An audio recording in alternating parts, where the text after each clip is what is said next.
All right, Shalom. First and foremost, as always, I want to give all the praises, honor, and glory unto the Most High and His only begotten Son. Call Halayim La Yahweh, Bahashem, Yahweh Shai, Bahashem, Rakah Kodash. Double honors to the apostles and elders of Great Millstone, Root and Teach Well, Wa Barakatham, unto the hopeful elect. All right, to say through the Spirit, I want to go into a video entitled Adultery. Now, this right here was from Instagram. It says, Watchmen for Yasharallah. And it says, Ali Abu Laban, he says, found guilty of double murder because he ended up, according to the little thing, it says he ended up murdering his woman, his wife that he had, the woman he was dealing with, and the man that committed the act with her. Now, that's actually ultimately, really, that's how it would have been done back in ancient times. But when you're in America, known as the mother of harlots and abominations on the earth, it promotes adultery, spiritual adultery, and actual adultery. So he got locked up, for what he did.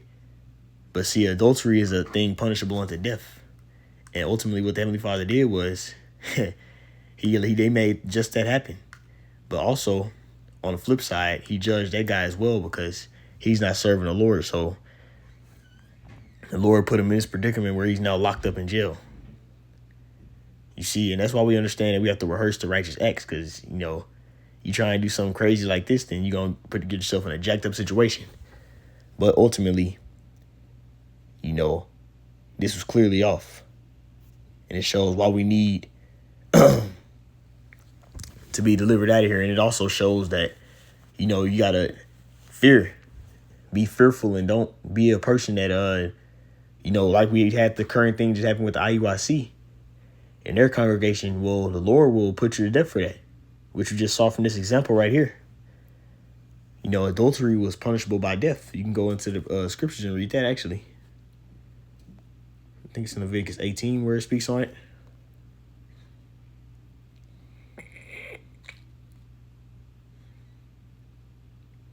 Let me see. All right. I know Deuteronomy goes into it as well. Okay, this in Leviticus, it just tells you what you're supposed to do. But I want to go into Deuteronomy where it's reiterated. And it had the judgment on what would happen if you did do those acts. So let's see. Both put to death. All right. Okay. Really, it's any man's wife. It's one in Deuteronomy. This is a good one too. Here we go. All right. This is Leviticus chapter 20 and verse 10. And the man that commits adultery with another man's wife. So if a man lays down with a woman that is already dealing with a man, and in this society, it's all jacked up and stuff. But really, ultimately, if a man is, having sex with a woman, then he's dealing with her. If he's having sex with her and he's always around her, he's dealing with her, then that's his woman. So you're not supposed to lay with a woman that another man is dealing with in that manner. Whether they're married, have a ring or not. Now, of course, we know that the scriptures say, thy wives shall be harlots in the city. And we understand that, this generation we're in is an adulterous and sinful generation because no women are virgins. But, however, we still got to rehearse those righteous acts. So if you know a woman has a man, then you just don't deal with her. And especially one that's so-called a part of the truth. You see, you definitely want to stay away from those type of women, because she more than likely had a husband that brought her in, and then they didn't work out, so now she want to go mess with somebody else, and that'll be a continuous cycle women will do. So we definitely got to watch out for that, man. This is continuing on. Leviticus 20 and 10. And the man that commits adultery with another man's wife. So a man can deal with other women as long as she's not promised or dealing with anybody. If a woman claims she's single and ain't dealing with no man, then that man can, if he has a woman, he can go lay with another woman if he wants to. You see?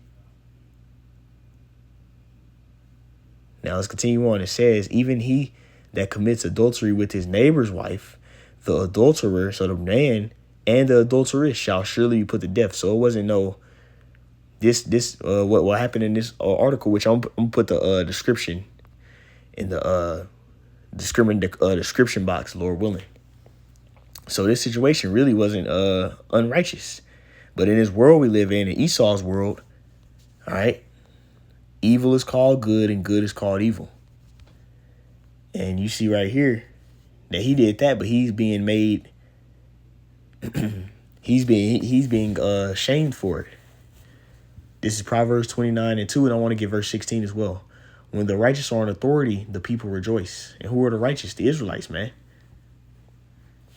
You see, it's going to start with the elect, but the Israelites are going to push forward the law, statutes, and commandments, which is going to make everything fair. And it's going to be peace because everything is going to be fair. The way trade is happening, the way a marriage works, a man is going to be in power over the household. A man will be able to have multiple wives. No more unclean foods being eaten. Everything is going to be fair. You see, when Esau is in authority, it's not.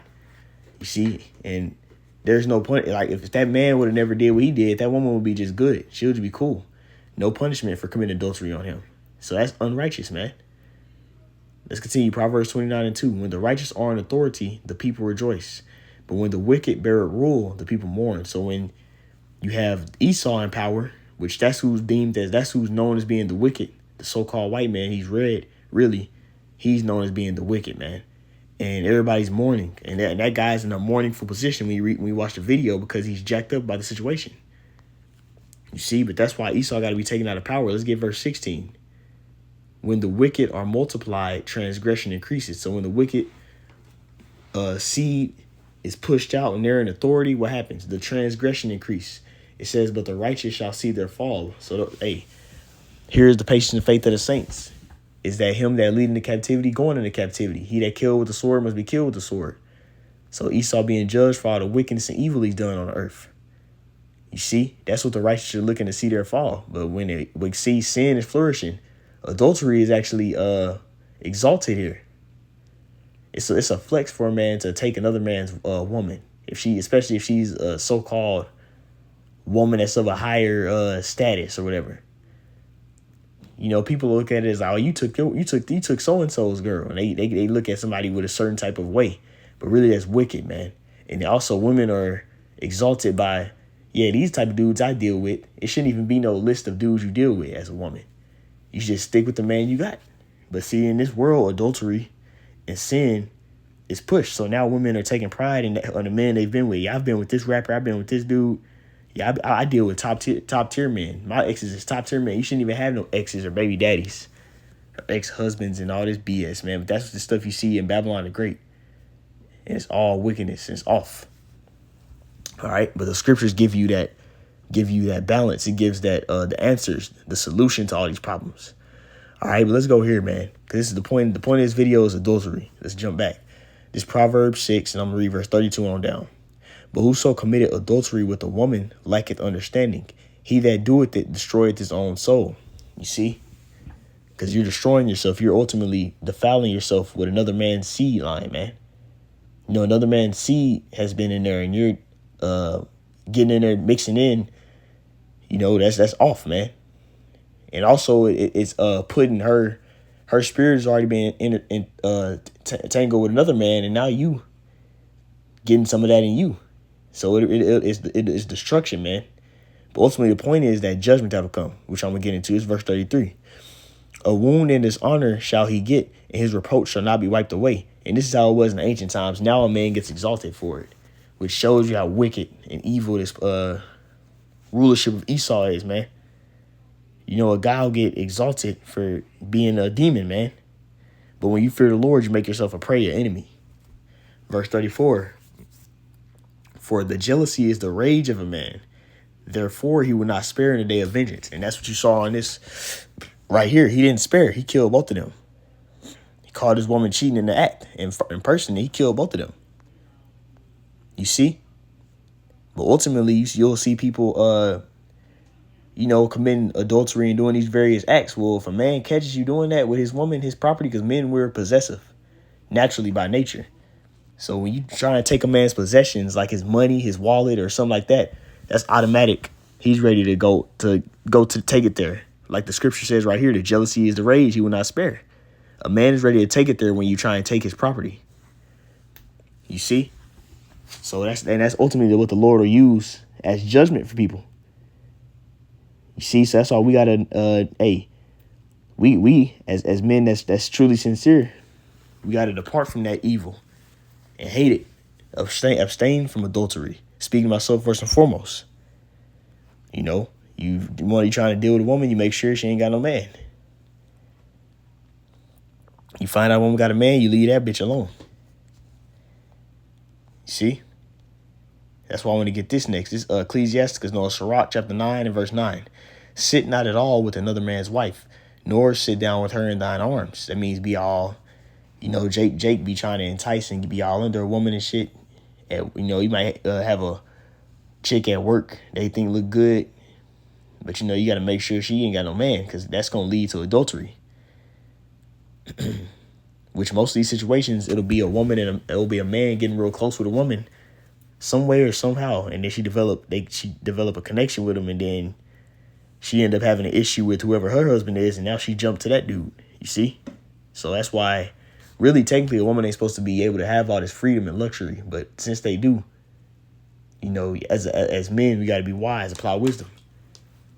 If a woman has a man, you don't get close, you don't get entangled with her, and you stay away from that shit. It says, and spend not thy money with her at the wine, lest thine heart incline unto her, and so through thy desire thou fall into destruction. And when you keep on continuing to talk to her and develop a connection, that adultery spirit is going to grow stronger and stronger. So that's why you stay, speaking myself first and foremost, and everybody else, who's listening, man. If a woman has a man, you stay away from that shit. This is the last one. This is Jeremiah 3 and verse 1. They say, if a man put away his wife, and she go from him, and becometh another man's, shall he return unto her again? Shall not that land be greatly polluted? And when a man has sex with a woman, he plants his seed. You see? But if a man has already planted his seed there, then really it shouldn't be no other seeds in that place, in that vicinity. And it'll defile her because she has all them different seeds in her.